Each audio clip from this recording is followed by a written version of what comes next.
Bonjour! A new species of dinosaur has been discovered in the country of France this week on the PaleoMania show.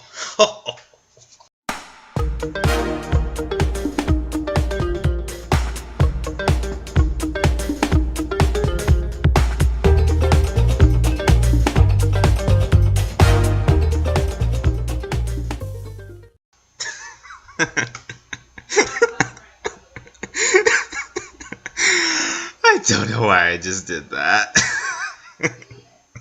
France probably isn't the first place that comes to mind when you think about new dinosaur discoveries. But a few weeks ago, scientists reported a new species of brachiosaur discovered in that very country. They named this new species Vouivria. Vouivria. Vouvria's name comes from the French variant of the Latin word vipera, which means viper. Vouivria was a member of the brachiosaurid kind, or barramin, of sauropod. You'll probably be familiar with brachiosaurs from movies like Jurassic Park and Jurassic Park 3. Brachiosaurs were a very common group of dinosaurs that existed during the antediluvian epoch from 6,000 to 4,350 years ago. Fossils show that brachiosaurs lived in mid-Jurassic to lower Cretaceous ecosystems of what is now North America, Europe, and Africa. Some species of brachiosaurs include Brachiosaurus itself, Giraffatitan, Lucititan, and the dwarf Europasaurus. Some brachiosaurs were these huge, monstrous creatures. Take Brachiosaurus itself, for instance. It stood 50 feet tall and weighed 60 tons, making it one of the largest land animals that ever existed. Vouivria, on the other hand, was pretty small. It only weighed about 16 tons and stretched about 50 feet long. Like other brachiosaurs, Vouivria had a really long neck that it would have used to reach high into the tops of monkey puzzle trees and conifer trees that no other dinosaurs in the area could reach. The fossils of Vouivria were actually discovered in 1934 in the Jura region of eastern France. Yes, that's Jura as in Jurassic. This is how the Jurassic rock layer got its name.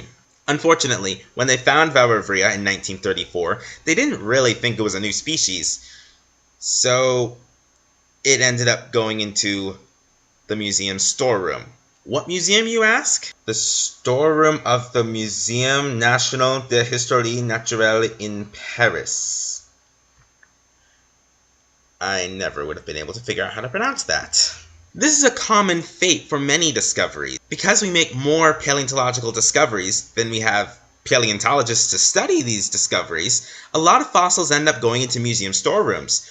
Sometimes they're in there for only a few years, other times decades, and in some cases they're in there for over a century. Long time. Long time no see, mademoiselle. Okay, I'm gonna stop with the accents now. Vouivria's fossils waited almost 3/4 of a century before they were finally studied by Dr. Philip Mannion and his co-workers Ronan Alan and Oliver Moyne. The researchers involved in the reassessment of Vouivria estimate that it died around 160 to 158 million years ago. Of course, due to the unverifiable assumptions involved in any dating method that looks at fossils, I reject those dates. Here's what Dr. Philip Mannion had to say about the discovery. We don't know what this creature died from, but millions of years later, it is providing important evidence to help us understand in more detail the evolution of brachiosaurid sauropods, and a much bigger group of dinosaurs that they belong to, called titanosauriforms. Elsewhere, these researchers suggest in their research paper that Vouivria died in a lagoon when the sea level dropped. When the sea level rose again, the dinosaur was quickly covered by sediment and was buried. It's important to realize that this is only one way of interpreting the evidence that those scientists found. We know that based on the sediment that the dinosaurs found in, that it had a water-related demise, but the belief that the dinosaur died in a lagoon is simply that, just a belief. We don't find the actual lagoon in the rock layers. All we find is this dinosaur buried in a specific type of water-lane sediment that they assume came from a lagoon. As a Bible-believing creationist, I'd like to start with God's Word and use it to explain this dinosaur's life, death, and burial. The researchers involved in this study believe that Vouivria will help reveal some new information about the evolution of brachiosaurs, and I agree with them. These fossils confirm that brachiosaurs evolve into brachiosaurs. What Vouivria actually represents is diversity and variation within a created kind that God originally made 6,000 years ago. This isn't one kind of animal evolving into another kind of animal. This isn't even really evolution. It's just variation within a created kind.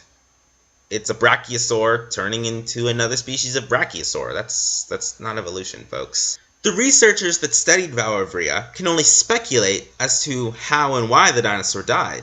Since it's buried in Jurassic sediments, it's clear to a creationist, such as myself, that Vouivria simply died in the Genesis flood around 4,350 years ago. No wonder it's buried in water-lane sediments. Rather than revealing anything new about the evolution of brachiosaurs, Vouivria simply showcases the amazing amount of variation God put into the created kinds of brachiosaurs that God made around 6,000 years ago. The true giants of the antediluvian epoch. That's all the time we have for today. As always, be sure to give this video a thumbs up, subscribe below for more content just like this, follow me on Instagram, check out the resources I used in the making of this video, and remember, every fossil has a story to tell. See you next time.